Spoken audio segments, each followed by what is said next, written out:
Sizlar bilan Sadi TV kanalidan Sodirjon. Bu galgi obyektimiz ham Namangan viloyati Navoron tumanida juda ham chiroyli. Bu ham mokriy rangida, hozirgi kunda eng ko'p ketadigan mokriy rangi. Bu yerdan xuddi shunaqa 65 termo bitta eshik, bitta termo 78 eshik hamda 6 interior romlardan foydalanganmiz. Obyekt juda ham chiroyli. Xudo xolisa bu bitgandan keyin yana video qilishga harakat qilamiz. Mehnatimiz uchun bitta like bosinglar. Video ma'lumot berishni davom etamiz. Video ma'lumot boshlaymiz. Ko'p turgan joyimizda ikkita erker bo'lgan, kirish bitta glavniy eshigi va u tomonda yana bitta eshik bor. Erker tomonidan foydalangan profillarimiz 6 interior, splashni gulxo'y holatda. Bunda ochilish o'rtaga berganmiz, ham chap tomon ham o'ng tomoni. Sababi har bitta ochilish qanoti chiroyli bo'lganligi uchun ikkita ochilish bo'ladi bunda. Bunda esa gulxo'y bo'ladi. Xolislar undan ham ochsanglar bo'ladi. Mana bu foydalangani ham qulay. Xo'p, bugungi kunda 1 kvadrat metr 110-120 dollar atrofida chiqadi. Mana mokriy rangida. Bu 3 kameralik, bu 4 kamerasi ham bor. 3 kameradan foydalanganmiz. Energiya tejovchi titan o'yinida, voda siliflari, podstavочный profillari o'zida bor. Xo'p, ochilish qismi bunda bitta divanoy, bitta oddiy bo'lsa, narigida ham xuddi shunaqa. Hozir xonachadan ko'rsatishga harakat qilaman. Eni bo'yi keladigan bo'lsak, mana uni bo'yi 170 atrofida, eni esa ikkitasiniki ham 65 dan, o'rta esa 125. Ko'rasizlar, 120-125 atrofida ikkita chekka ochilishga juda ham zo'r chiqadi. Va bu tomondagi romimiz esa bo'yi 170, eni esa 180, ikkita chekka ochilish, o'rta gulxo'y. Bu katta hol bo'lganligi uchun ikkita chekkadan 4 ta ochilish berilgan. Eshik esa termo 78, 3 kamerali profil, ochilish yopilishi 78 eng lyuksi. Bunda shatlankalar ham bor. 78 deganda mana qanoti 7 sm 8 mm bo'ladi. Shatlankalar bilan qo'yganmiz. Mana xonachadan shatlanka bemalol ko'rinib turibdi. Ichkaridagi rom holda, pastdan ko'rish qiyinroq bo'ldi.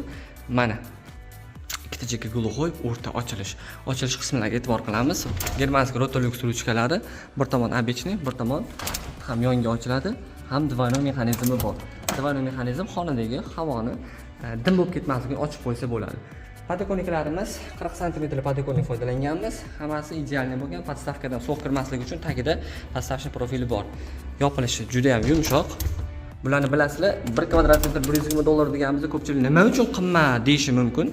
Sababi bunda 5 yillik servis xizmatlari ham o'z ichiga oladi. Servisda ruchka mexanizm, oynada qanaqadir muammolar bo'lsa, imzo uni to'g'rilab beradi. Mana katta holda mana 4 ta ochilish, divanoy mexanizmni ochib qo'yilgan. Eshik bilan dizaynni qaranglar, juda ham chiroyli holatda. Uy ham zo'r ekan. Xudo xolsa yon tomonlar buzilib, yana yangi uy solishar ekan. Bu asosiy ro'pardagi. Narigi tomon bilan bu tomon mana bir xil. Ikkita chekka gulxo'y, ochilish mana unda ham bor. Va oshxonamizga keladigan bo'lsak, oshxonada shu aytib o'tib ketgandek bitta termo 65 eshigi, bu xona ichiga ochilishi. Ochib olamiz.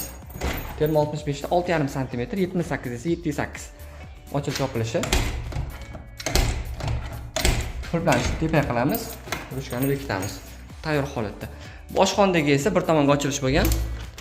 6000 trio, mana trioda liniyasi bo'ladi, bilasizlar, quattro liniya bo'lmaydi. Podokniklar o'sha bu yerga 25 ta ishlagan. Divanoy mexanizm bunda ham bor oshxonaga. Juda ham zo'r holatda. Xudo xolasa, mehnatingizni like bosinglar, ko'pchilik ko'radi. Buyurtma qilsanglar, sizlarga ham xuddi shunaqa chiroyli qilib, akkuratni qilib beramiz. Bizni kuzatishda davom etinglar.